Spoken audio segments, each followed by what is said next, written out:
Hello campers, welcome to the next campsite tour. This time we are in Ronge Provincial Park. We are in site 59 in Point Campground. This is a 30 amp site. The water tap is right across from your campsite. So if you have pretty much two hose lengths, you're good to go. You're gonna get in there. Service center is about 2-minute walk. Outhouse is about a minute and a half walk as well.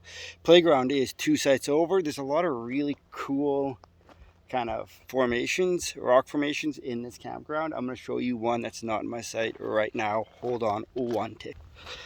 So this is site 61, so just 2 sites down from me pretty much. One of the things you got to keep in mind or know about this area is you're on the southern tip of the Canadian Shield, so you get a lot of really cool rock formations. Check this site out. And then there's an even bigger rock back there. Zoom in a little bit. You see how high that one goes.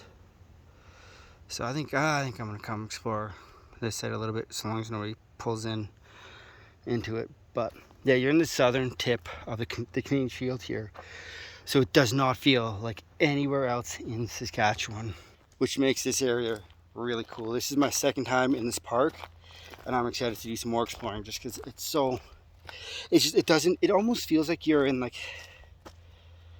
I don't want to say the mountains of BC, but at the same time it kind of does, because you get like the granite rock and shit. So it's kind of the same thing, but it's not, because you don't have towering mountains around you. It's just a really unique camping experience here in Saskatchewan. Okay, so let's go into my site. The one thing I do want to point out is there is a light right there. So I'm guessing that my site is not going to be very dark at night. It's probably going to be well lit, which sucks, but at the same time it's not a bad thing. It is what it is. Nothing too bad about that, I guess. I just like it being dark so you can see stars a little bit better. That's about it.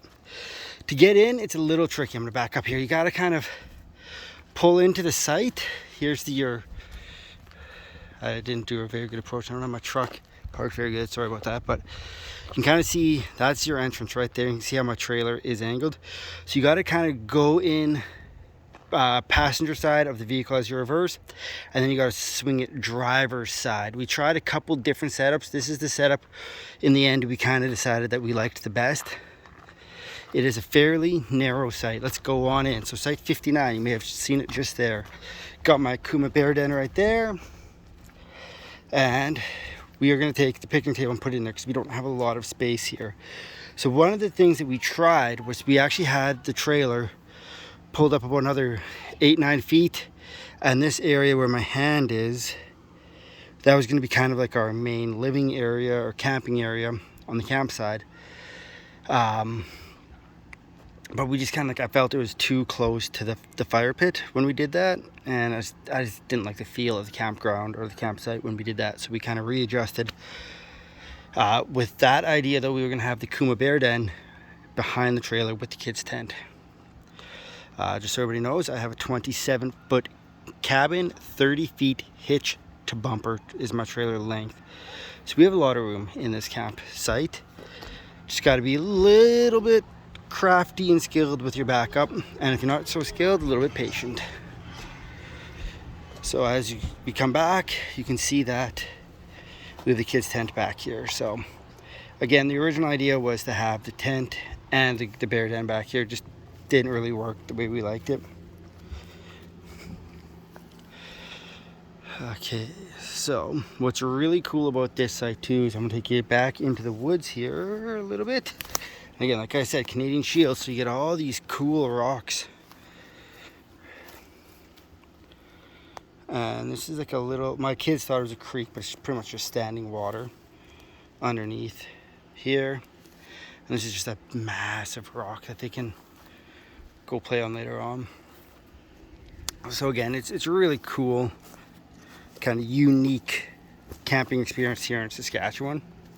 Oh, the one thing I do want to, you can see how close I am on my slide to that bush. I'm actually touching that bush, and then the awning would actually hit these trees here, so I can't use my awning and slide together. It's a narrow site. And again, had we parked it up further, we could have used the awning, but then again, my awning's starting to get a little too close to that culvert barbecue pit, and I don't know, last thing with my luck, I'd get a spark and put a hole in it. So that's, I wasn't even looking. That's probably some bad angles for the video to watching. So that's kind of why we didn't set that up. I'll take you out and I'll try to get one more good shot. And that's gonna be our morning coffee view every day. Ain't nothing wrong with that, eh? And a quick spin. Ooh, look at that. So, wherever you guys are camping this week, have a good week. I will see you on my next campsite tour.